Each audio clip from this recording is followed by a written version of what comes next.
So what does he mean by that? Is that we plan a lot in life, and then a power greater than we can contradict all of a sudden changes things up.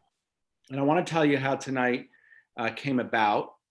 So about a year and a half ago, I left a steady job at Channel 7, there for about 18 years to start a company, Mic Drop, a team building program to give people a voice.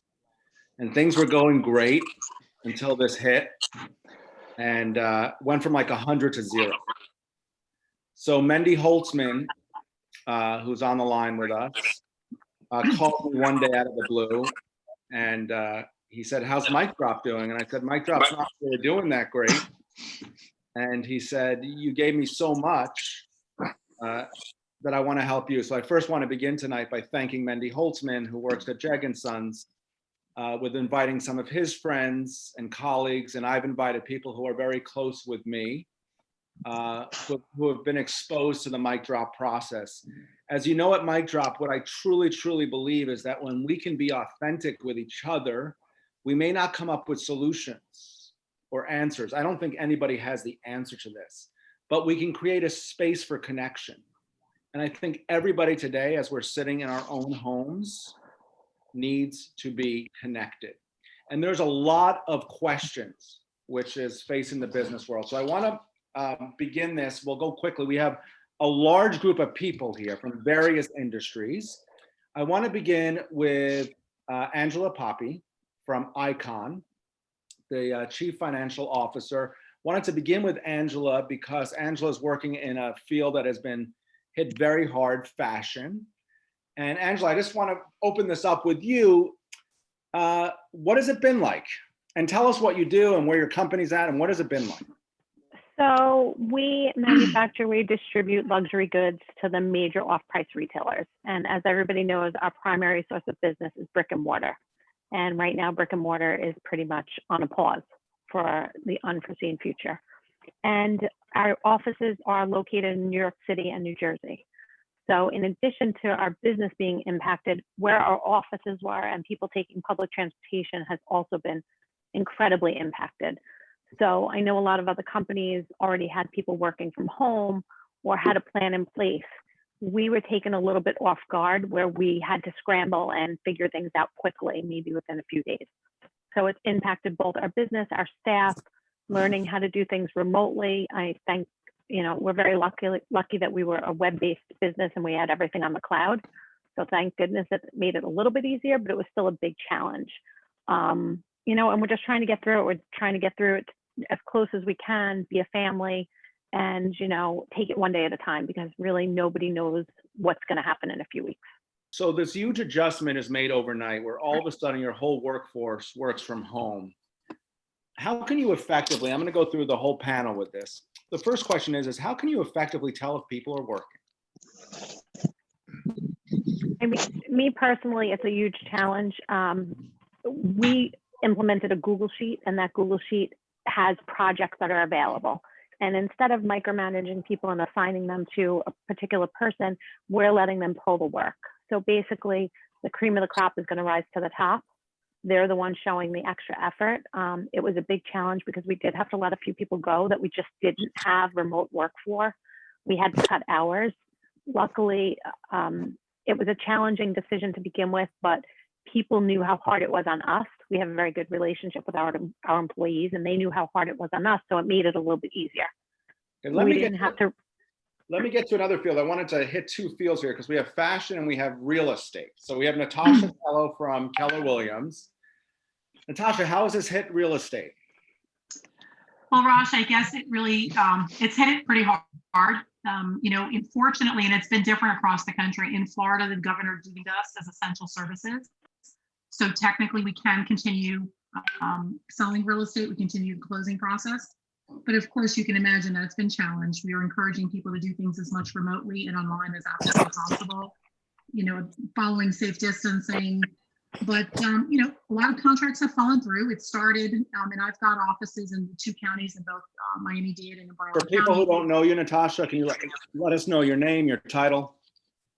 Absolutely. My name is Natasha Tello, and I am a real estate broker and the operating partner for 4 Keller Williams franchises in South Florida. So How do you deal with that? Yeah. Contacts falling through left and right. How do you keep morale up? How do you keep culture going?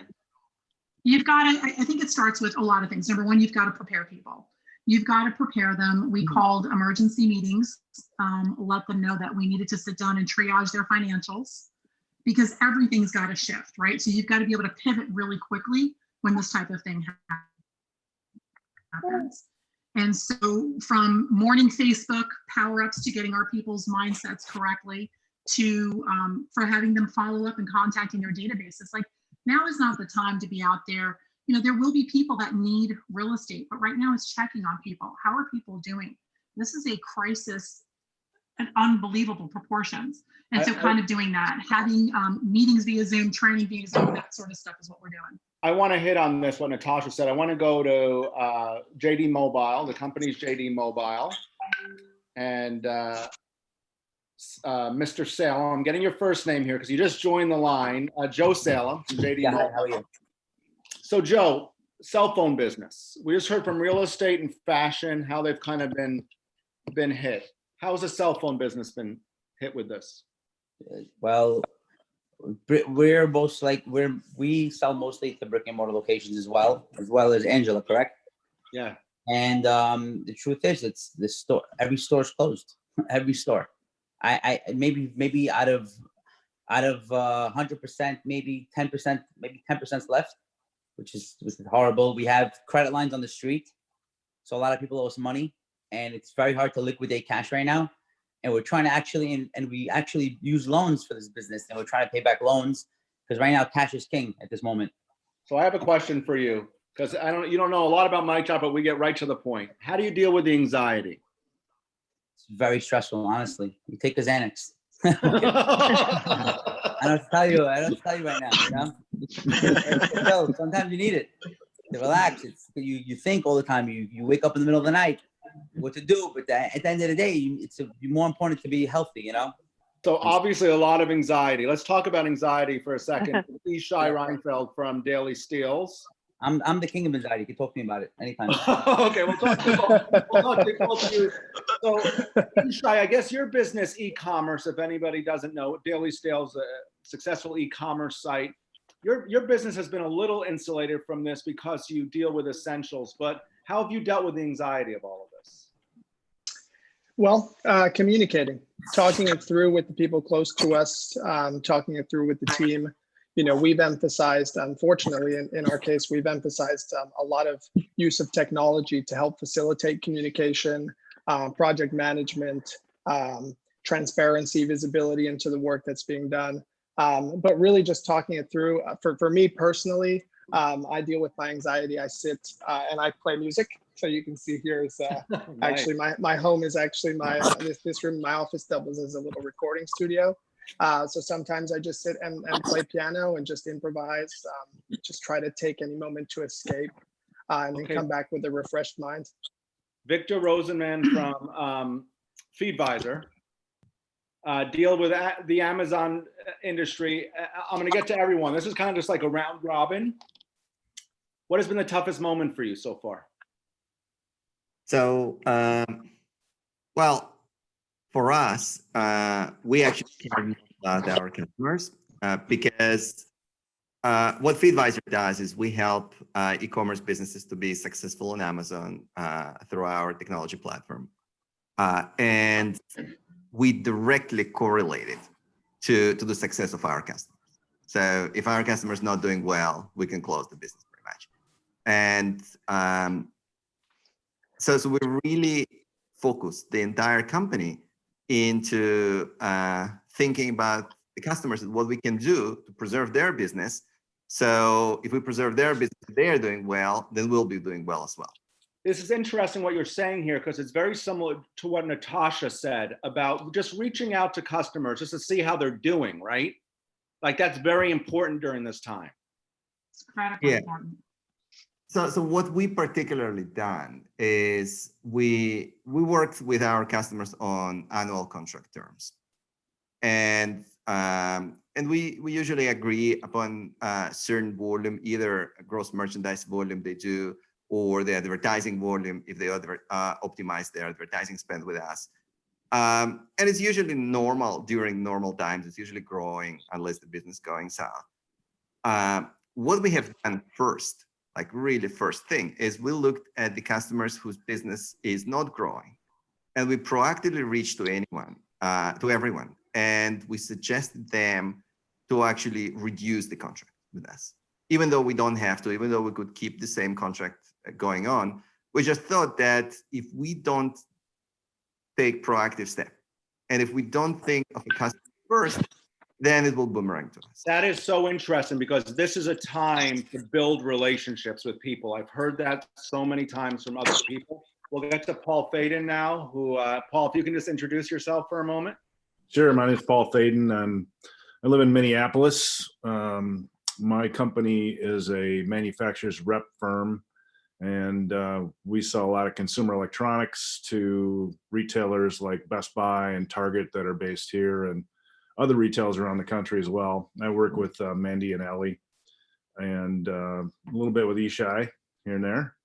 But How have you been? How have you been? Obviously, Best Buy's closed down for the time being. yeah, Best Buy stores are closed. I mean, they're open for curbside pickup and that's it. But I'd say their business is probably, they're retaining about 30 to 40% of their business.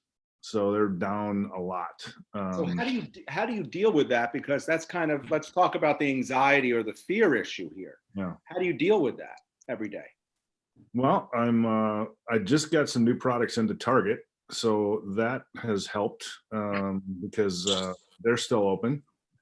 And some of our other retailers that are on, that were a little bit struggling, I'd say financially, I don't think those guys are going to make it. I'm afraid that some of our manufacturers represent aren't going to make it through this. I was talking with Ellie a little bit last week, and we were just talking about how we just need to make it through this. We need to survive, and we're shifting gears a little bit, hoping to pick up some business that is not so much consumer electronics, but maybe it's in some other fields that necessity products that people need. Right. This is interesting about survival. So Ari Marinovsky is on the line with us from ADN e-commerce. Ari, how are you? Hey, what's up, Raj? With his baby. How have you guys been doing? We've actually had a lot more business than we usually have. So we have like sort of the opposite problem. Also, now she starts crying. Right. We sell refurbished laptops and Chromebooks and tablets and stuff like that. And obviously that's in high demand right now. Yeah. So we have had the struggle of, running at a holiday season speed when trying to work in double shifts. I'm in New York and New Jersey. A lot of our staff is out sick. Having to deal with that. I'm obviously remote. Most of our staff is remote. So that's been challenging, and we've had to, we still have to fulfill orders. Amazon is ruthless with their Prime program. You still got to get everything out, same day. So that's been a challenge. I want to hit on this for a second. Then Holtzman, you can jump in here for a moment. Since we're in the culture business, at least at Mic Drop, how important do you think company culture is at a time like this to maintain company culture? And how will all these companies maintain that culture when things get quote unquote back to normal? So I think at times like this is where you kind of see people rise to the top and step up to the plate. It's very easy for people to look good when times are good, but at times like this, trying times, and when people are working remote, this is where people really need to step up and do it for noble reasons, as opposed to just, when things are. And it's very insightful to see like what happens in these situations. You see people who normally were low key, they come in and they really, they go heavy, and people you don't really know like what they're doing or what they're spending most of their time with. They jump in and they're so vocal all of a sudden, like they don't care about their own image at this point. They only care about the bigger mission. So what I think is very interesting is that at these times you see people step up And cultures are pretty much defined at these times. When you see people, really demonstrate their real value in these times, afterwards, when things get back to normal, you're like, wow, this is a key player. And then what happens is this person becomes a very big part of your future, a big part of the culture. And I know that's been the case at JEG and at companies that we've been involved with. We've seen that trying times is where you kind of see what people are all about. So I think the culture is really defined now, not when the company is successful and not when everything is running smoothly. So, and I think culture is the most important thing when it comes to any company for it to run smoothly. And now is where you really see that happen. Patrick Sim, one cool realtor at Keller Williams. We went into Keller Williams with Mike Drop. I got to know Patrick and his amazing daughter, Ariana. He's very into this concept of culture with his team. Patrick, how are you keeping culture up with your team? Yeah, I built my success on culture. Every morning at 9, we meet on Zoom, 9 to 11, right? And you mentioned how you keep everybody accountable. My customer relationship management program, I can see everything that's going on there. So I set goals. I make sure that everybody's clear on the goals that we're setting and the timeline. We have a timeline because this too shall pass. And when it passes, mindset is everything. So if you keep the mind going, and I show them where we'll be and how involved and passionate I am, you got to believe. And I believe that in my industry, as a matter of fact, real estate, we've always, when we get something like that, we'll always come out even stronger. Every year across America, 5.2, an average of 5.2 homes sell. Back in 2005, before the crash, I think 6.7 sold. So, they're predicting that, okay, real estate is going to be off about 10% as we start back up. So we're still going to have 4.7 million homes change hands or transactions. So I think after this, we're going to be okay, and we're going to have pent-up demand. Homes are still showing.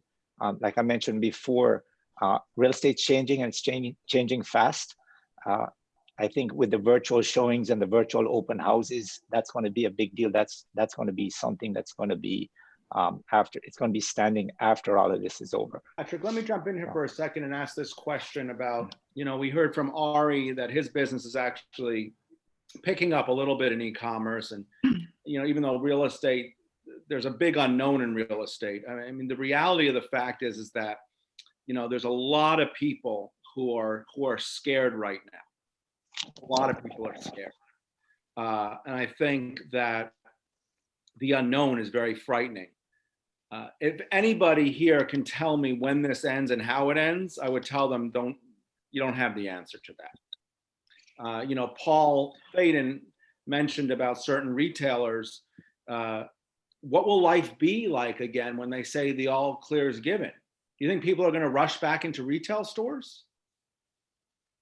Are people going to rush to go to restaurants? Are people going to rush to buy fashion brands? What's going to happen? So my question in all of that, with all of you who have employees, is how conscious are you of how frightened your employees are right now? And what steps are you taking to communicate with them through this process to make sure they can come out on the other side? Natasha? I'll just jump in. I was going to say, I think right now you've got to over communicate. I think that the key to keeping people engaged and keeping them calm and keeping them corralled and keeping them focused on the positive and the silver linings and everything is the over communication. So we've created Facebook groups where we're driving all communication as it happens through there, and then it filters to the local groups. We have a daily huddle. I do a daily huddle at 7 a.m. every morning with my leadership team. And I've created a private space, a safe space for them to be able to talk and share what they're feeling. What's Okay, happening now at their level, because Natasha, these are the leaders that are leading our country. Natasha, you're talking my language. You're talking my language here for a second. What's the importance of sharing in that safe space? It's critical. They're not going through this alone. We're all feeling it. And they need to feel valid, that what they're feeling is valid. And if, you know, as the leader of all of them, if I'm not able to pour into them, they can't possibly pour into all the people that they're actually leading. And it gives them an opportunity to have a safe space to share and know that they're not alone in this, and that it's people of their equal, not necessarily the people that they're leading, that they're sharing this all For with. everyone on this panel, I cannot tell you how important I believe that to be. That when people can share just what they're going through, they become more valued employees and they become better employees. Because I've actually seen that. So Natasha, that's great. How many other people on this panel have that daily huddle and a space for employees to be able to express themselves? Victor, do you have that at FeedVisor? Yeah, definitely. Definitely. We basically established very close communications. We have a team of about 60 people on board. So it's really the key that there's multiple levels of communication. The first, the communication between the team members and within a particular team, and then on the department and then the group on the kind of overall company level. So, so we established when we moved, and I think this maybe is something that many people here are struggling, is how you're really figuring out, you know, people are working during these days. What's really going on? Well, I brought that up, that there's a big issue out there. I wrote an article like, how do you know people are working? I want to go to Angela for a second. Angela, with this issue about people working, we know you set up the Google Drive, but let's go to a deeper issue here, and that's communication. Right. Because Angela at her company takes on that role as the communicator, really. How do you feel communication has been? Are people reaching out to you? Do you set up like a quote unquote safe space in order for them to express their frustrations and fears to you? Yeah, I mean, I'm very fortunate because I have a very open line of communication with my staff to begin with. But what I've been doing to try to not make people feel like I'm watching them and scrutinizing them is that I have them really communicating with their team leader and their direct report. And then I'm just checking in more on a friendly basis. Are you okay? Do you need anything? What can I do for you? I don't want them to think that I'm judging what they're doing, because you know what, we had a significant halt in business. I also gave them different functions so that they've added value to what they were already doing.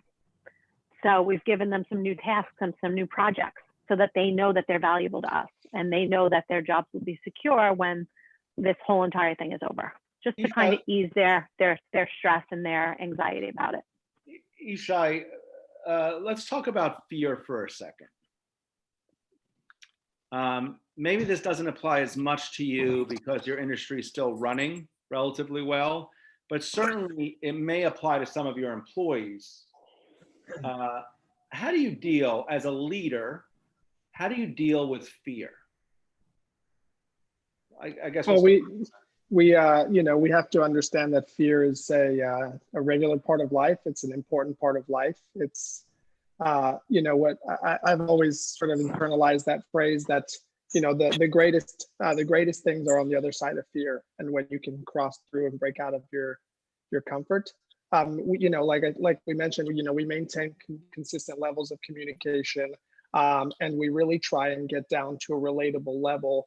Us as people, not necessarily employer to employee, but as a human, and the importance of the human dynamic, and communicating and vocalizing that it's okay to feel fearful. It's okay that there's an uncertainty, right? It's nobody really knows what's coming, and to find ways to try and embrace that, and to try to continue to use that as a strength, and to try and do as much as you can every moment, to try and help continue adapting, and putting you in a better position to manage the fear. But of course, it's a natural feeling that we all go through, and it ebbs and flows, right? Now, when this situation for us, fortunately, has yet to really hit that close to home, aside from us that have some extended family, at least in the case of Daily Steels, that have some extended family that have been directly impacted by this. So it's very difficult for me to relate to this concept of fear if it's actually something that's hitting close to home. You have an immediate family member that's being directly impacted by this. Sort of life and everything sort of comes into perspective, and then managing that becomes a bit of a different story. You know, it's interesting because we're hearing more and more about the importance of bringing up the personal story within the workplace. And I think that Sheryl Sandberg was way ahead of her time, when she wrote about an option B when her husband passed away, that she felt as a leader that you needed to bring the entirety of the person to work. That an employee couldn't have the professional side and the personal side, that an employee needs to come into the workplace with their entire self in the workplace. And I think that's going to be a very big impact of what we're going through. I wanted to go for a second to Ari, because Ari, you're in an interesting perspective because you've actually gotten busier, right, Yep. Ari? Yep. And so the question is how do you know your team's working? So good question. The first thing that we did when we knew we were going remote is we had certain software installed on all the laptops that we gave out, so that we can track productivity. Interesting. That was the first thing that we did. Interesting. And then obviously, when you have a really good business system that offers visibility into every action, then you can really keep track of what's going on. And that ultimately leads to a culture of accountability. How do you feel like you're keeping in contact with all the employees? Yeah, sure. And do you feel like you're as close as you were when you saw each other in the office? Do you feel like you're as close?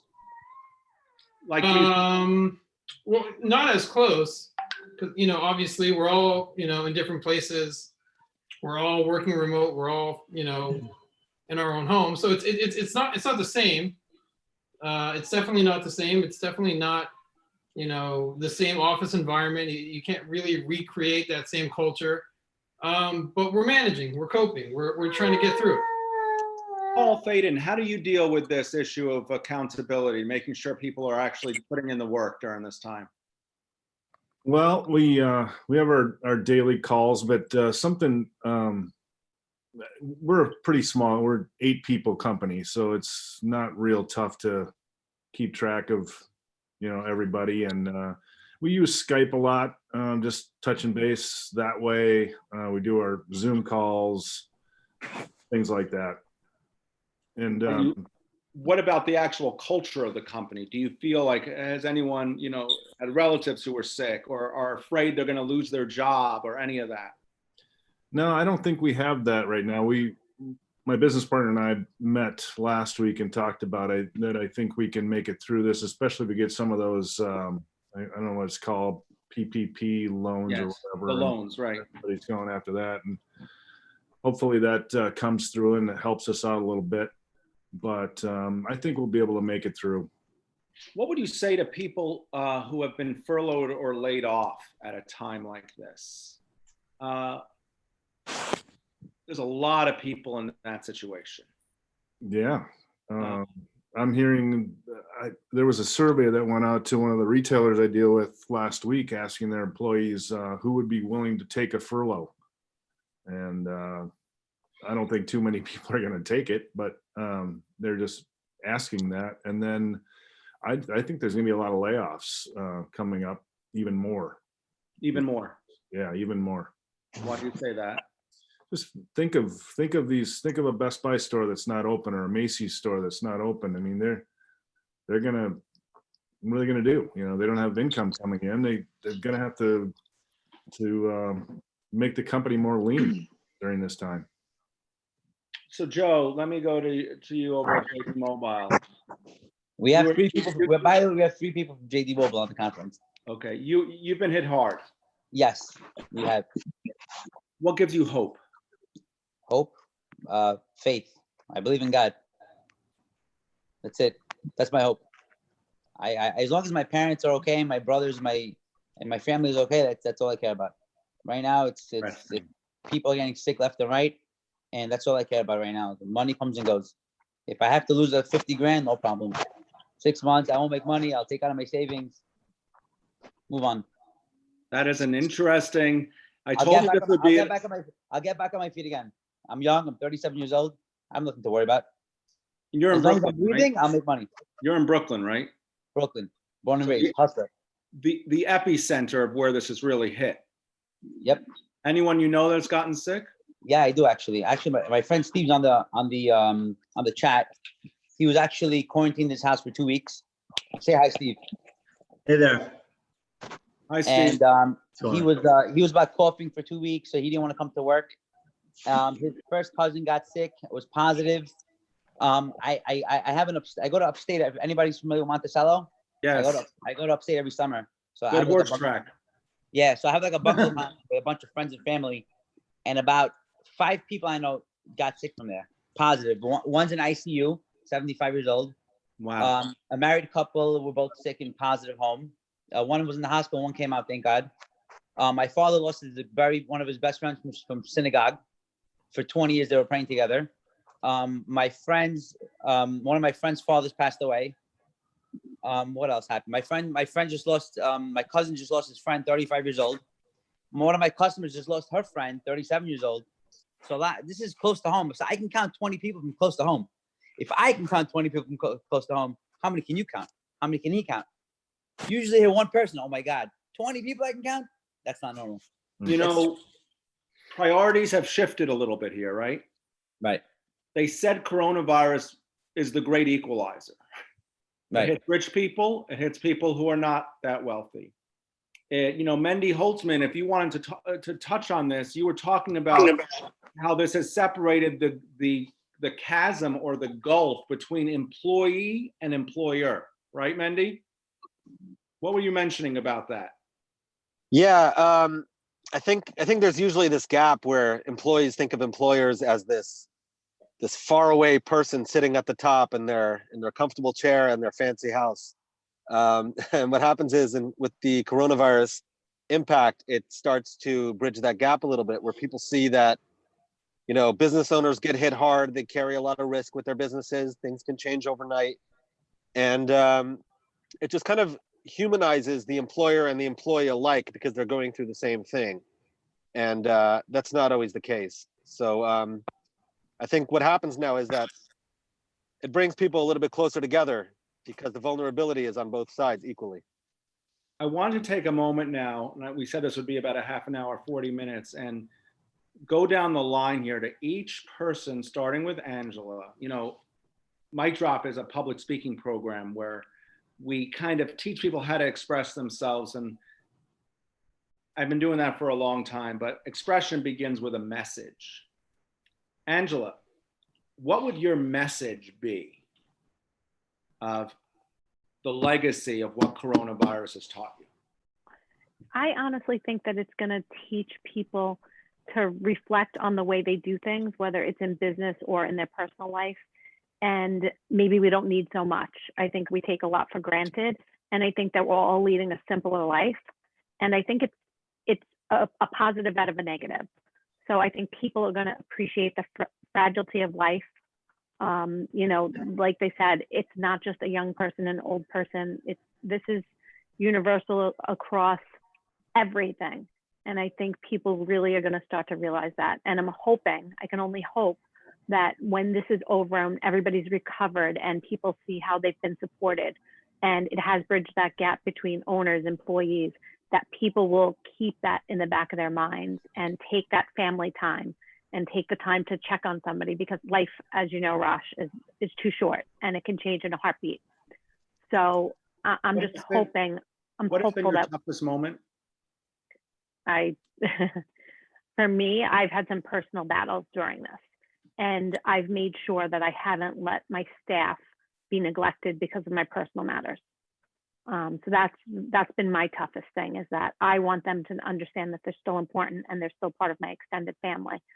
So, I took that time to say, okay, this is what I'm going through, but I can also take that introspect to say, I lost somebody, but these people can lose somebody also. Wow. So, it's really important to understand that, a loss is a loss, and life is very, very fragile. Wow. Wow. Patrick Sim, what's your message coming out of this?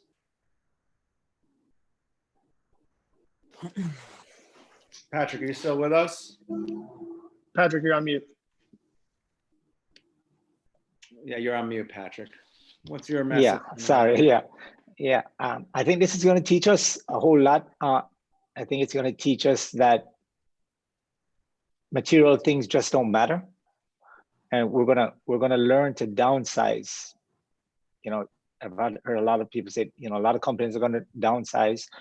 We're going to learn to downsize, and we're going to learn to live at that level and to appreciate life more. I think that's the biggest thing. I go into the, wherever I go now, you see people respecting, and people are more helpful, but with respect to space, that space thing. You said we all don't know where we're going, but I do know that as humans, we're resilient. And every time we get challenged like this, history has it that we're going to come out of this better than before. Like I said before, yeah. So Natasha, I wanted to get to Natasha for a quick second here. What's your message coming out of this? I would say a couple of different things. The first is I think people will start to realign their values. So our values have always been God, family, and business. And I think more so now than ever, you're seeing that if the alignments are not in order, those are the people that are stressing more than other people. Let me explain to people, that's Gary Keller, right? Gary Keller of Keller Williams. It's God, family, business. It's the value system of our company. It happens to be my personal value system as well. But I think also that people are starting to realize that we've got to treat people as a whole, and coming out of this, your mental, your spiritual, your physical, your emotional, all of that is heightened more than ever before. More than ever. And I think more than ever. And I think taking all that into consideration, I think that's some of the things that are the positives that are going to come out of this. It used to be that when I would explain to companies what we do at Mic Drop, often they would look at me and say, does it really matter if somebody works on their expression? Or I think now it's a little bit of a different, it's interesting. For the first four people I spoke to, Angela, Natasha, Pat, the first three, all have the same answers, that this is going to change our perspective on things. Victor, what do you think?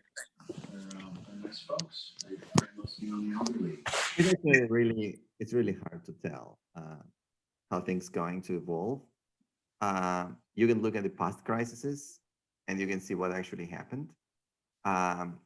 And what we can learn from the past is with human, we tend to give a lot of attention to kind of immediate situation. And as the time passes by, then we're kind of coming back to normal. So I do think we're very much in this right now. We're very much in this stress. But eventually, when we'll look backward, we'll look in the perspective. I think the resilience is what matters most. And then everyone needs to be prepared. Everyone needs to think how to prepare for that. One thing I want to say, actually, completely unrelated to the business, is I was reading today about how various countries dealt with the crisis. And it was interesting that the country that probably done the best job today is South Korea. And the reason they done such a good job is because they really prepared themselves. They thought about, they had SARS, something like 10 years ago. And after SARS, they done pretty much postmortem as a country and as leadership of the country. And they created a set of processes, what they should do when something like this comes up. And so they really followed the protocol, and they knew how to deal with this situation. So I think the same way it applies to the country, the same way it applies to the business, and it applies to us people. So we really need to think it through.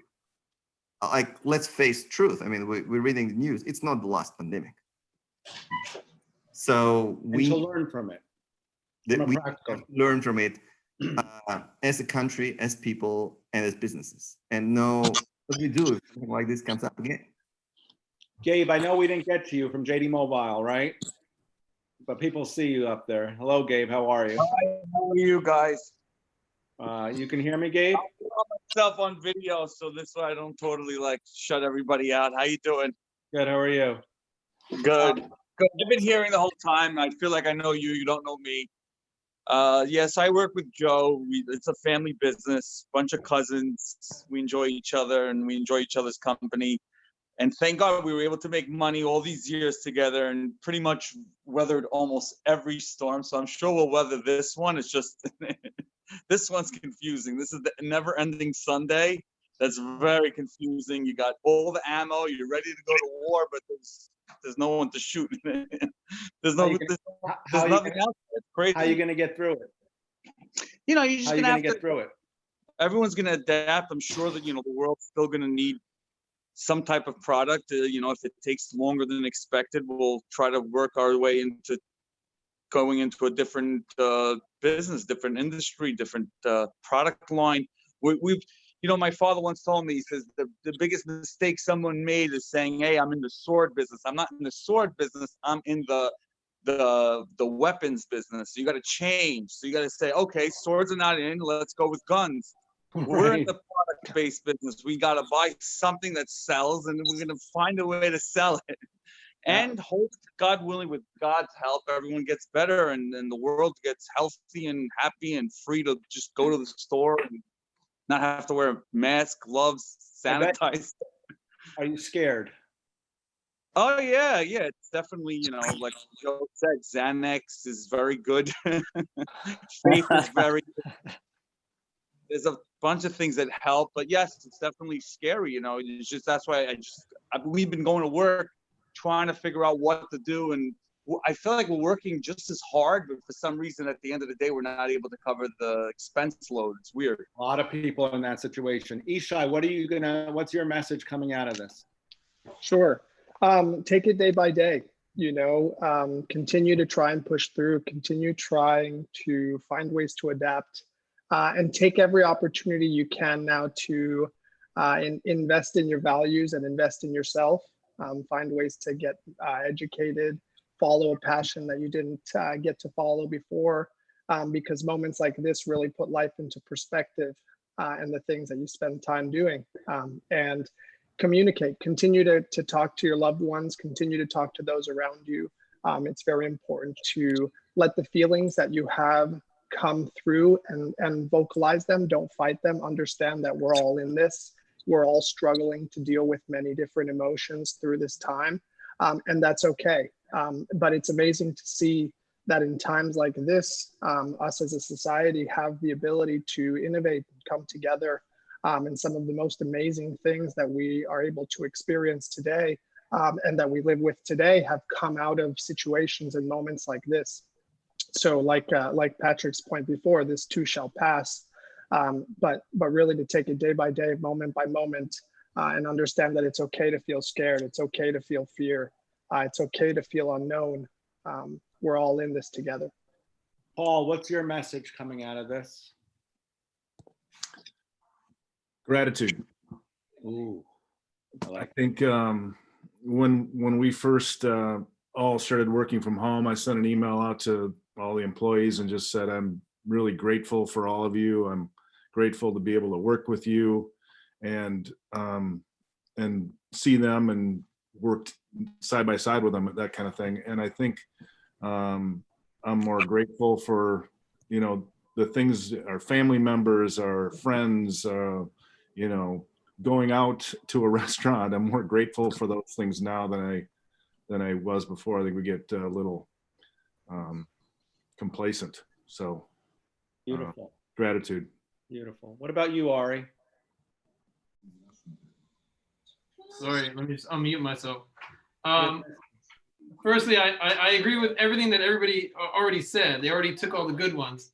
But I'll just say, obviously, the most important thing is family and health. And I'll just say, you know, from experience, I live in Crown Heights, which has been like literally a war zone these past couple of weeks. Sirens all day. Unfortunately, my family, it's been a revolving door at the hospital. 2 funerals already, unfortunately. Very, very scary times. So most important thing is health and family. And I'll just say one thing from a tactical perspective. In business, I think this is going to expose a lot of people operationally. And if you don't have a good system, working remotely and handling crisis, you realize where you fall short as a business. So this is a good time to really take inventory on, what do you do wrong as a business in your system or as an operation, and how can you better prepare and figure out, how do I improve my systems to make sure that, when we get back to work, we could be better than ever. Interesting.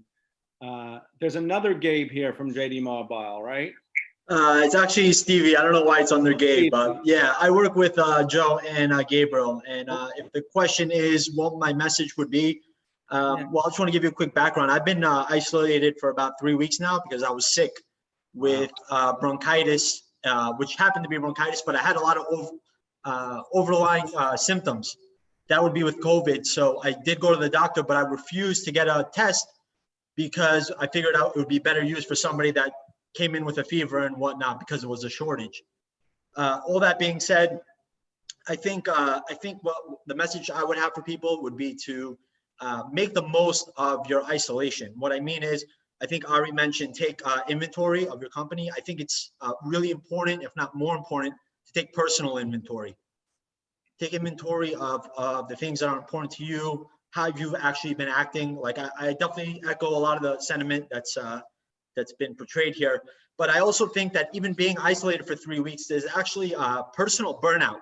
And I think that a lot of times some of our coworkers or whoever might be experiencing burnout from work. And we might misconstrue that for them being upset with whatever it is and whatnot. And that might not be the case. And I think that's important to potentially pay attention to down the line. I mean, I have a lot more on my mind because I've had 3 weeks to think about it, and I can go on, but that would be my message. Were you afraid when you were sick? Not really. I was more afraid for my folks. In relatively good health, and I also have done a lot of research. I think I've learned more about this particular pathology, the treatments, how people have been handling it and whatnot. I think it's more, it takes more of a psychological toll than it does physical. But that being said, I didn't have COVID. But like Joe mentioned, a lot of the people that he knew, I knew as well. I had a cousin that tested positive, and I was in touch with her. So I got a really good idea of what she was going through. And it's definitely not easy. And that being said, I don't have anybody directly that was affected. So I think that it's very hard to just put my feelings on an umbrella, because not only do people cope differently, but people have had way different experiences. It's interesting. I often talk about the importance of the humanization of leadership. And what I mean by that is that it's so important for employees to see their managers as human beings. Sure. I've seen this in action before, where when an employee sees, a manager as a person, they're able to relate with them more and to fight for them more. And I see that one of the impacts that this has is that this has made us all very human.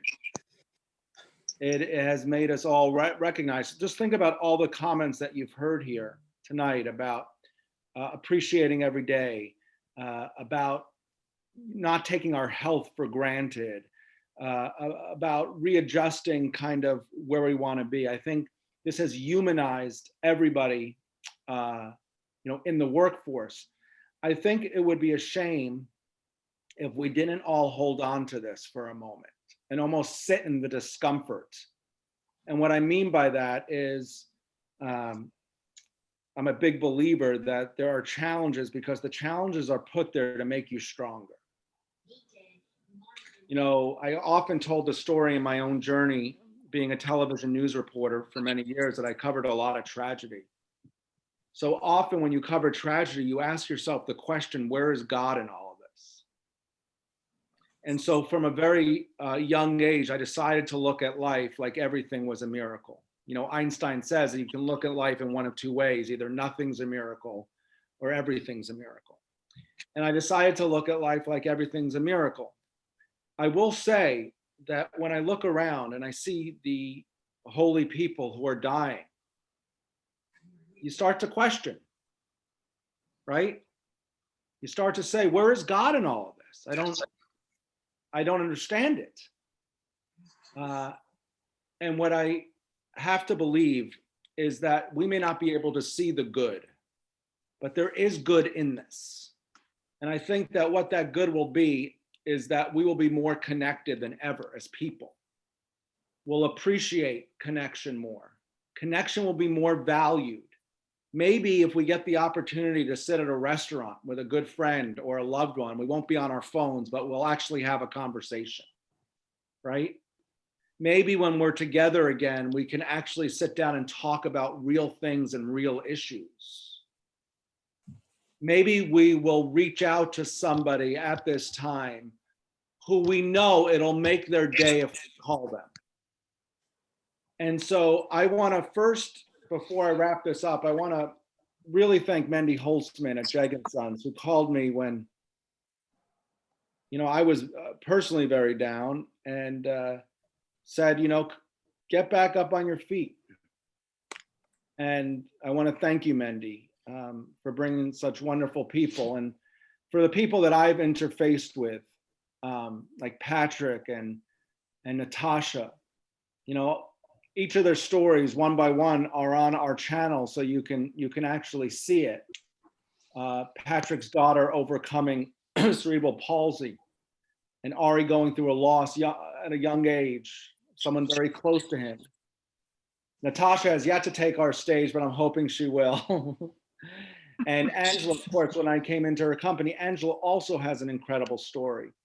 And so, and Ishai, who took this stage and spoke. And so I really want to thank everybody so much, because I know when this gets out there on YouTube, all of you will give a lot of people the most important thing, and that's hope. I will close it with this, and I'm certainly not,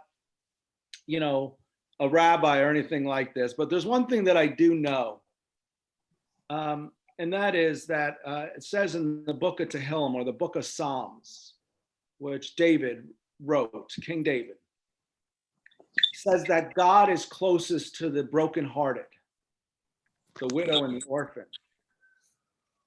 That for all those people who have lost their jobs, for the 130,000 people who were furloughed at Macy's, and as we know, more and more people will be losing their jobs.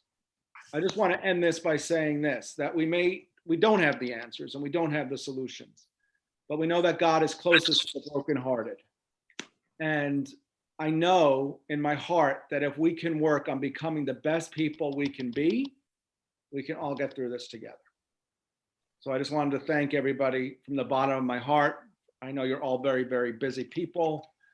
God bless you all, and thank you so much. Amen. So much for joining. Thanks, Raj. Thank you. You're welcome. Thanks, Thanks for the guys. time, everyone. Great talking with all of you. Thank Great you. talking. Thank you, Ross. Thanks, Raj. Thank you. Thank you so much. Yes. Thank you.